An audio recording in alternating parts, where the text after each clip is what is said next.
ተስፋ የማይፈጸመው ለምንድን ነው? ነገሮቼ እንዲህ የሚበላሹት ለምንድን ነው? ለምንድን ነው ድምጽን የማታሰማኝ? ሕያው አምላክ ነህ አንተ፣ የምትሰራ ነህ አንተ። በሌሎች ሰዎች ህይወት በተጨባጭ ስትሰራ አይቻለሁ፣ ያየው ነው። ሰዎች እየመሰከሩ ነው። ከኔ በፊትም ከኔ በኋላም የመጡ ሰዎች አድርገህልኛልና ለዘላለም አመሰግናለሁ ብሎ ሲመሰክሩ የበይ ተመልካችም ሆኖ እስከ መቼ ድረስ ነው እናጉረመርማለን? ለምንድን ነው እግዚአብሔር በህይወቴ የማትሰራው? ምክንያቱም እንደ ክርስቲያን እግዚአብሔር እንደሚያምን ሰው እሱ እንደተከተለ ሰው እግዚአብሔር ሲሰራ ማየት የየትኛውም ክርስቲያን ናፍቆት ነው። የዘጋውን ሲከፍት፣ የተሰበረውን ሲጠግን፣ የሌለውን ሲያመጣ፣ የሞተውን ሲቀሰቅስ፣ እንደዚህ ባለ ሁኔታ እግዚአብሔር በተጨባጭ ክንዱ እጁ ኃይሉ በህይወታችሁ ሲሰራ ማየት የማይናፍቅ ክርስቲያን አለ ብዬ አላስብም። ስለዚህ በተሰጠ ራስን ባስገዛ ጀምር በሆነ ፍቅርና እውነት ከእግዚአብሔር ጋር እየኖራችሁ ደግሞ እሱ ዝም ሲል ጥያቄ ውስጥ ይከታል። ለምንድነው በህይወቴ የማትሰራው? ለምንድነው የሰጠኝ ተስፋ የማይፈጸመው? ልክ የተስፋ ቃል ኮንቴነር እስክንመስል ድረስ እንደዚህ ብዙ ትንቢቶች ሰምተናል። ብዙ የተስፋ ቃሎች እግዚአብሔር ሰጥቶናል። ነገር ግን ከመሆን ይልቅ ነገሮች እንደውም እየተበላሹ ነገር እየተጋቡ ይሄዳል። ስለዚህ ያለን አማራጭ አንድ ጉዳይ ነው። እግዚአብሔር ሆይ ወዴት ነህ? ወዴት ነው ያለው? ኢዮብ የሚያደርገውን ጥረት ወዳጆቼ በደንብ መጽሐፉን ካነበባችሁ እንደ ክርስቲያን ይሄ ጥያቄ ይገባቸዋል። በመሰረቱ እግዚአብሔር ዝም ያላቸው ሰዎች የሚሰማቸውን ስሜት የሚያውቁት እግዚአብሔር ዝም ያለ ብሏቸው የሚያውቁ ሰዎች ናቸው። ለዚህ ነው ኢዮብ እግዚአብሔር ዝም አለ። ምክንያቱም ልጆቹ ሞቱ፣ ንብረቱ በአንድ ጀንበር ጠፋ፣ ነገር ሁሉ ድብልቅልቅ አለ። ሌላው ቢቀር የሚስቱን ድጋፍ እንኳን እስኪያጣ ድረስ ደረሰ። አይዞ የምትለው ሚስቱ እንኳን ሐሳቡን ቀየረች። ስለዚህ ወዴት ነው ያለው? መፈለግ አለብህ። አንተ አምላክ ከሆንክ በዙፋንህ ካለ የምትሰራ ከሆነ እጅ ዛሬም ከመስራት ካላጠረች ይፈለጋል። ወዴት? ወደ ምስራቅ ዞርኩ አለ ኢዮብ። የለም። ወደ ምዕራብ ሄድኩኝ አላገኘሁትም። እንደውም በሰሜን ሲሰራ አላየሁትም። አንድ ያለው የቀረው አማራጭ ወደ ደቡብ ነበር። ወደ ደቡብ ሲዞር ደብዛው አይገኝም።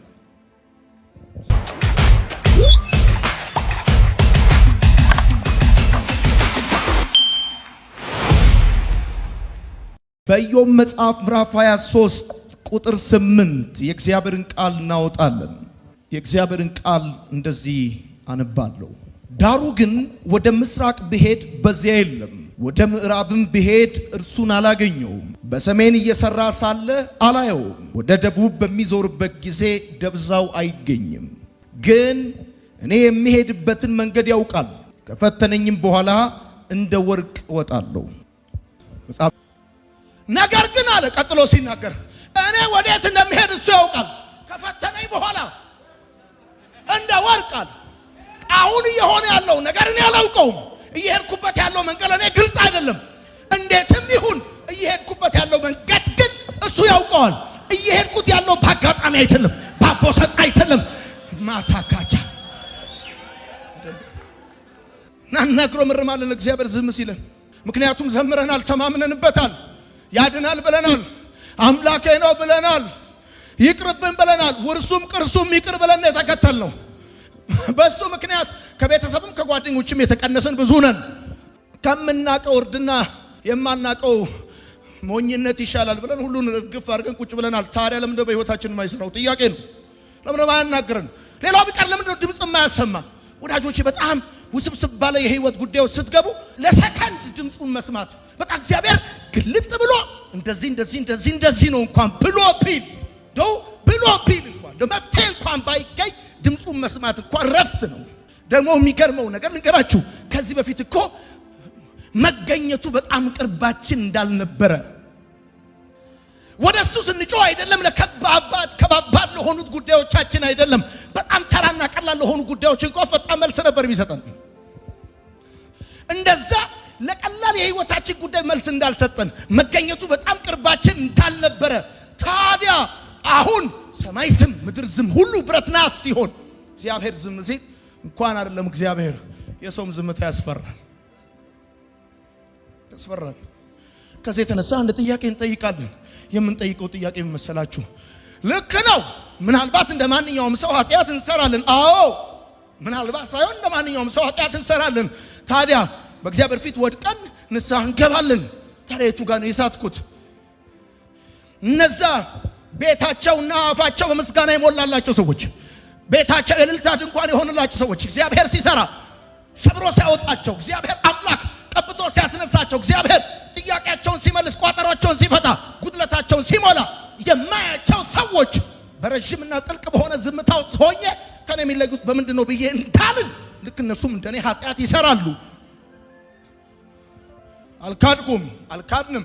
ለማንኛውም ሰው ድካም እንዳለብን ለድካማችንም ተንበርከከን እግዚአብሔርን ይቅርታ እንደምንጠይቅ ወዳጆቼ እንደውም በዚህ ዓመት በእግዚአብሔር ምሪት እየተንቀሳቀስን ለጥያቄዎቻችን መልስ አግኝተን ሁኔታዎቻችን እንደምንተለውጠው እንደምንኖር የተጠባበቅን ብዙዎች ነን። 2015 ዓመተ ምህረት ሲገባ በትንቢታዊ ቃል ታጅቦ በአዳር ፕሮግራም ደምቆ በብዙ መዝሙርና ቃል የተነገረን ብዙዎች ነን። እዚህ ብቻ ሳንሆን በሚዲያም በተለያየ ቦታ እና አንድ ኤክስፔክቴሽን ነበረን በዚህ ዓመት እግዚአብሔር ለጥያቄያችን መልስ እንደሚሰጥና ሁኔታዎቻችን እንደሚቀያየሩ።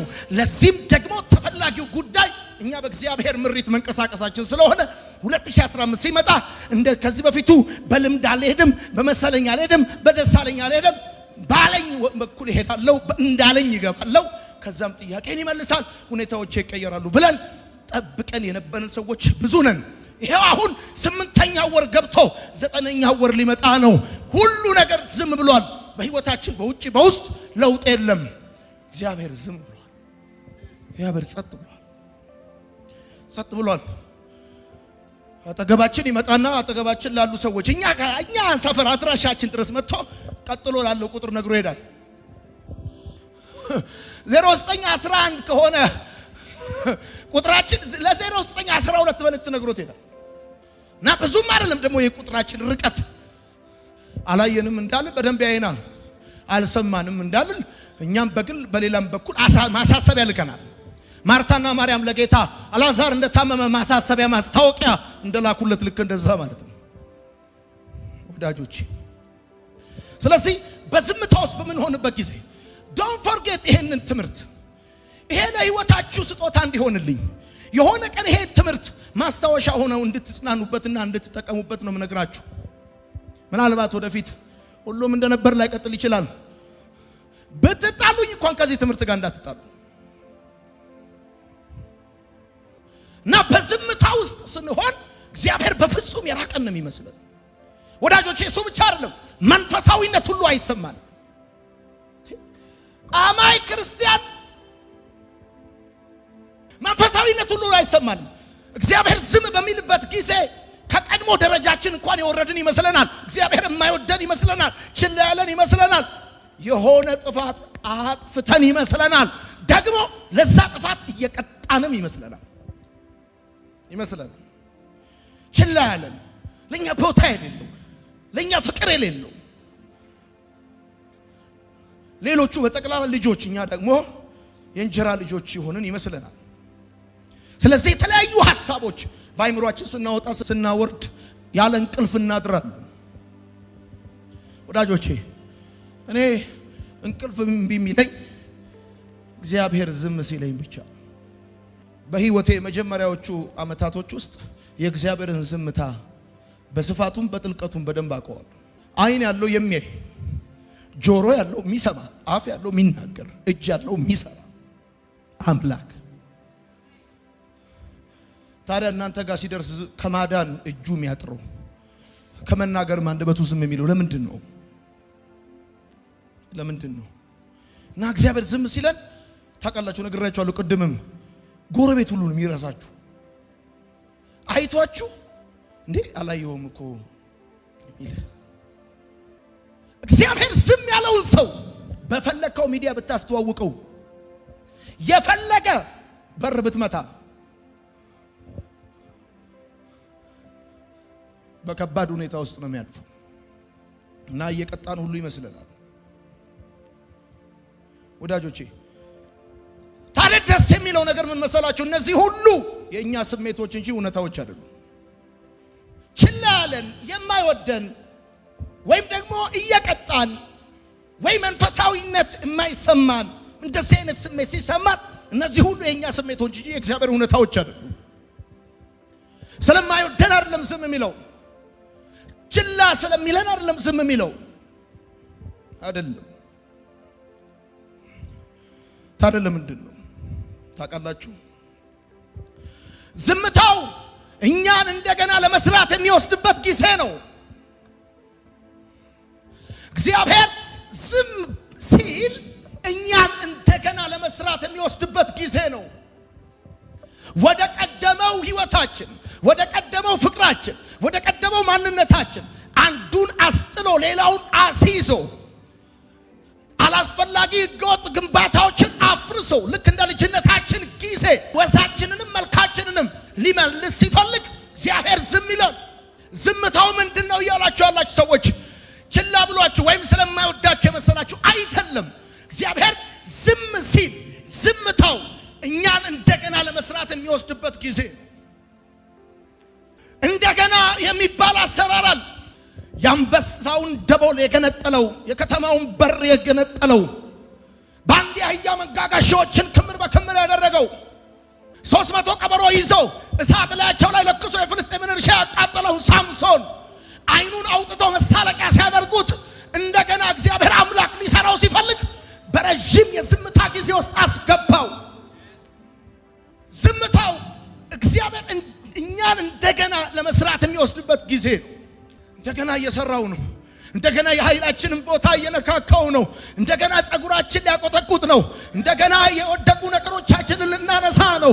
እንደገና የመዝሙር ልብሳችንን ልንለብስ ነው። በገናውን መስቆን ልናወርድ ነው። እንደገና ምዕራፎች ውስጥ አሉ፣ እየተሰሩ ነው። እግዚአብሔር ዝም ያለክ የመሰለ አንድ ሰው እግዚአብሔር ነገርህን እንደገና እየሰራው ነው። በደም ጩሁና አሜን በል። አንተ መልእክት አለኝ፣ ጩሁና አሜን በል። እንዳትረሳ እግዚአብሔር ዝም ሲል እግዚአብሔርን ተከትሎ ቤተሰብ ዝም ይላል፣ ጎረቤት ዝም ይላል፣ አገልጋዮች ዝም ይላሉ። የዛን ጊዜ ጠልቶክ አይደለም፣ ተጣልቶክ አይደለም፣ ረስቶክ አይደለም፣ ችላ ብሎ አይደለም። ያንተን ነገር ከወደቀበት ለማንሳት እግዚአብሔር በስራ ላይ ነው የሚል ሰው አሜን ይባል። እግዚአብሔር በስራ ላይ ነው። አባት በስራ ላይ ነው። ከምታቀው አንተነት ውስጥ የማታቀው ሌላ ማንነት ከለመዱት ያንተ ሁኔታ ውስጥ ያልተለመደ አኖይንቲንግ፣ ያልተለመደ ትምህርት፣ ያልተለመደ ዝማሬ፣ ያልተለመደና የማይደገም አዲስ አሰራር እግዚአብሔር በዛ ዝምታ ውስጥ ኤክስትራክት እያደረገ እያወጣ ነው የሚል ሰው አሜን ይበለኝ። እንደገና እየሰራህ ነው እግዚአብሔር። ምክንያቱም እግዚአብሔር ጋር ዩዜንድ ስሮ የለም። ሲደክምህ አይጥልህም፣ ሲያቅትህ አይረሳህም። እግዚአብሔር ጋር ጭካኔ የለም። እግዚአብሔር ያንተን ቦታ የሚተካ